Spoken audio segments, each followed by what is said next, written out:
Attorney, puwedeng pautang? Attorney, baka naman, pautang naman.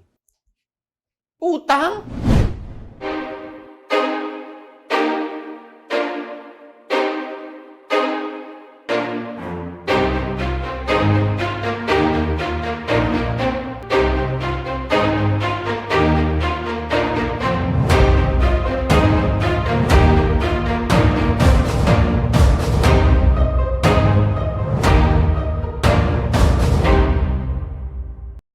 Utang? Meron ka bang pautang o di kaya ay meron kang utang?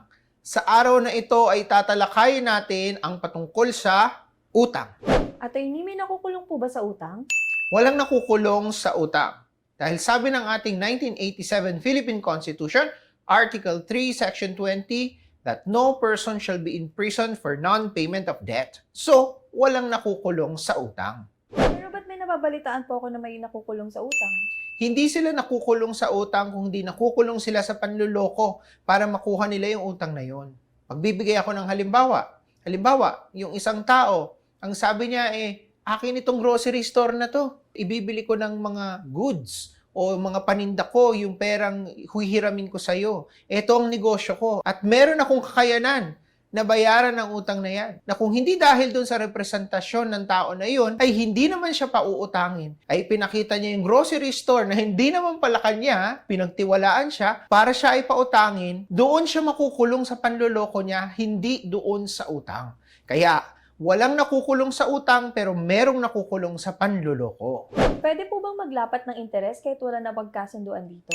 Hindi pwede maglapat ng interes kung hindi ito napag-usapan. Dahil ang sabi ng Article 1956 ng ating Civil Code of the Philippines, there is no interest without written stipulation. So meaning to say, kung walang kasulatan ang inyong interes ay hindi dapat maglapat ng interes. Pero kung makakarating ito sa korte, ay ibinibigay naman ng korte ang tinatawag natin na equitable or legal interest, which is 6% per annum.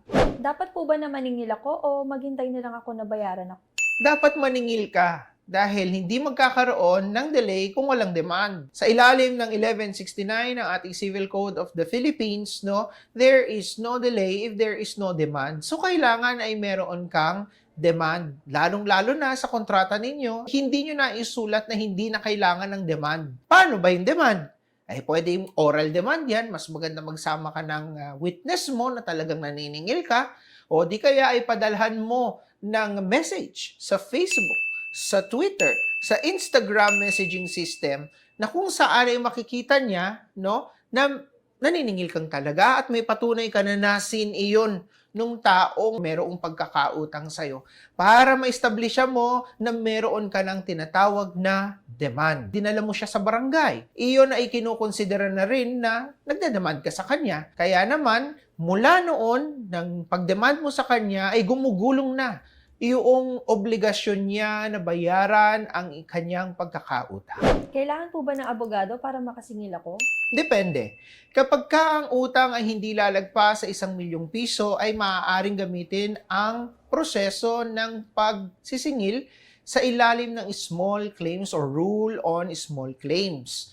So, ang dapat ninyong tatandaan dito ay napakasimple lamang ng procedure na ito. Pupunta po kayo sa korte na pinakamalapit sa inyo. Ang dapat pong puntahan ninyo kung kayo ay nasa munisipyo ay MTC or Municipal Trial Court. So kung kayo naman ay nasa syudad, ay kailangan ay pupunta kayo sa Metropolitan Trial Court. Merong ibibigay sa inyo na form na kung saan doon isusulat ninyo ang inyong complaint. I-attach ninyo yung mga ebidensya doon. Tapos magbabayad kayo ng very minimal lamang na docket fee at magsisimula na kung gugulong yon. Pero wag natin kakalimutan na kailangan kong ipanotaryo. Yung tinatawag nating complaint sa small claims. Once na na-file nyo na yun under small claims procedure sa MTC o di kaya sa METC o kaya sa MTCC, basta first level court yan, ay gugulong na yan. Padadalhan po ng summons yung taong sinisingil ninyo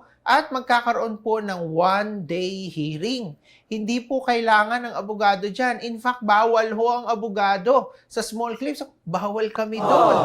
Okay? Tapos, haharap kayo kay judge, doon ninyo ipapaliwanag kung paano nangyaring pagkakautang na yan at ano ang ginawa mong mga hakbang para makasingil. Ipapaliwanag mo sa judge ang mga sirkumstansya ng sinasabing pautang mo na hindi binabayaran. Bibigyan din naman ng pagkakataon na makapagsalita ng depensa niya yung sinisingil mo. Dadalhin din niya ang kanyang mga ebidensya kung siya ba ay mayroong depensa katulad ng bayad na pala, naniningil ka pa, o hindi kaya wala naman talaga siyang utang sa'yo at naniningil ka. Papakinggan kayo ng hukom at magkakaroon ng desisyon ang hukom sa loob ng 24 hours mula nung inyong hearing. At doon iuutos ni judge kung sakali talaga na meron kang pagkakautang at liable talaga yung sinisingil mo, na bayaran ka. Okay? So yun, makakasingil ka under the small claims procedure. Papaano po, attorney, kung sakasakaling wala siyang perang pangbayad? Ay maaari naman ho na mag-garnish, no? Halimbawa ay meron siyang pera sa bangko at hindi niya sinasabi, ay pwede hong mag-garnish iyon. At pwede din hong gamitin na pangbayad at pwede naman pong i-attach ang kanyang mga properties na kapag nabenta ang mga ito, ang proceeds noon ho ay babayaran ang utang niya sa'yo at ang sobra naman sa kabentahan nito ay ibibigay din naman doon sa tao na nagbayad ng pagkakautang. Ano po ang maibibili ninyo sa mga nagpapautang at sa mga nangungutang? Abay, bayaran ninyo yung pagkakautang. Alam ninyo, hindi pinupulot ng tao ang kanilang pera. Kahit ho kami mga abogado ay talagang wala na ho kaming tulog para lamang ho kami ay makapagbigay ng serbisyo at kami po ay mabayaran ng tama ng aming mga kliyente. No, ganyan din ho sa mga taong nagnenegosyo, ganyan din ho sa mga taong mga nagtatrabaho. Kayo po, all over the world, all over the Philippines, alam po ninyo na kung gaano kahirap kumita ng pera sa mga panahon ngayon. Kaya naman ho, kung kayo ay mangungutang, ay siguraduhin po ninyo na sa puso at isipan ninyo ay may layunin talaga kayong magbayad at talaga namang meron kayong ini-expect na pera doon sa araw na ipinangako ninyong babayaran kayo para hindi nagkakaroon ng demandahan pa at away o bangayan.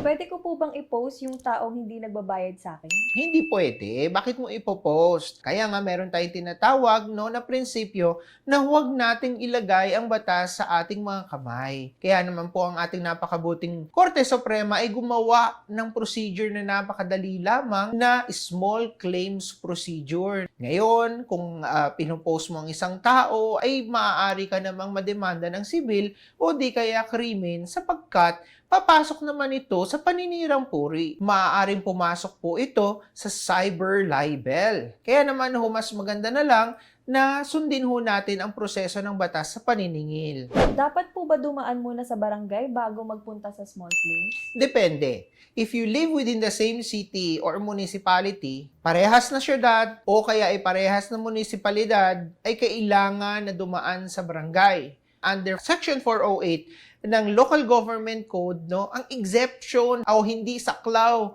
ng barangay conciliation proceedings ay ang mga taong living in different barangays of different cities or municipalities. Ibig sabihin nito na kapag ka ang isang tao ay nakatira, for example, dito banda sa dulo ng Quezon City at yung isa naman sa kabilang dulo ng Quezon City, ay kailangan pa silang dumaan sa barangay.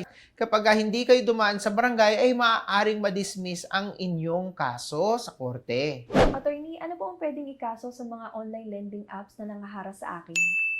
Maraming po pwede, na ikaso sa kanila. Hindi ibig sabihin na meron kang utang sa isang tao, di kaya sa isang kumpanya, ay para ka nang wala ka ng karapatan, Meron ka pa rin karapatan na maproteksyonan sa ilalim ng batas. Unang-una, yung panghaharas nila ay maaaring pumasok sa unjust vexation na mas mataas ang parusa sapagkat ginagamit nila ang telecommunications and cyber technology. Maaring mini-message ka sa app, mini-message yung mga taong kilala mo, o hindi kaya ay tinatawagan ka ng madaling araw, sa iyong cellphone, So, mas mataas ang parusa niyan. Number 2, kapag ka wala silang lisensya ay maaari silang maparusahan sa pagiging illegal lenders o yung illegal lending, no? May kulong yan, meron ding fine yan. Kung sila naman ay lisensyado ng Bangko Sentral ng Pilipinas, ay maaari silang mawala ng lisensya. Ang totoo niyan ay maaari kayong tumawag o mag-email sa hotline ng Bangko Sentral ng Pilipinas kapag hinaharas kayo ng mga lending companies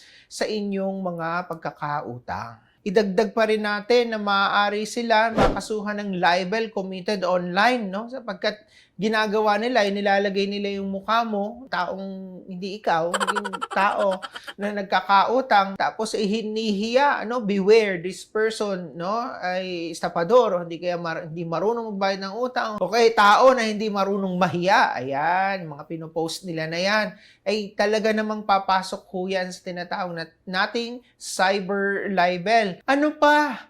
Yung mga tao na nagpapadala ng mga para daw public documents iyon, na parang merong caption ng korte at ginagaya yung pirma ng judge na ikaw daw ay meron ng kaso sa kesyo.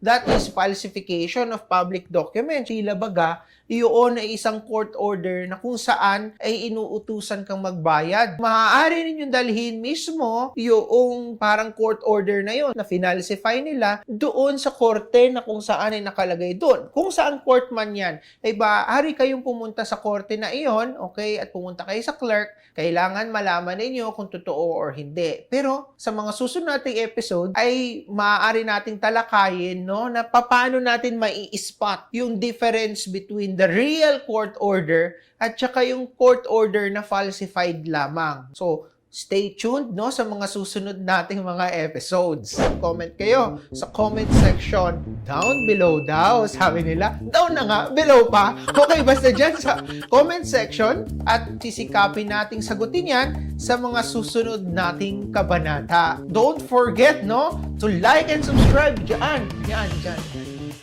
Yan. Okay? Share sa inyong mga kaibigan, sa inyong mga kapamilya, sa inyong mga kapatid, sa inyong mga kapuso, at kung ano pa man, di ba? Ako, si Attorney Rob Gozun, na lagi nagpapaalala sa inyo na gamitin natin ang batas at huwag ang dahas. Teka lang. Sana ba yung dalawang nangungutang? Bago ako magpautang, meron muna ako sisingiling utang. And don't forget to like and subscribe. Bye-bye!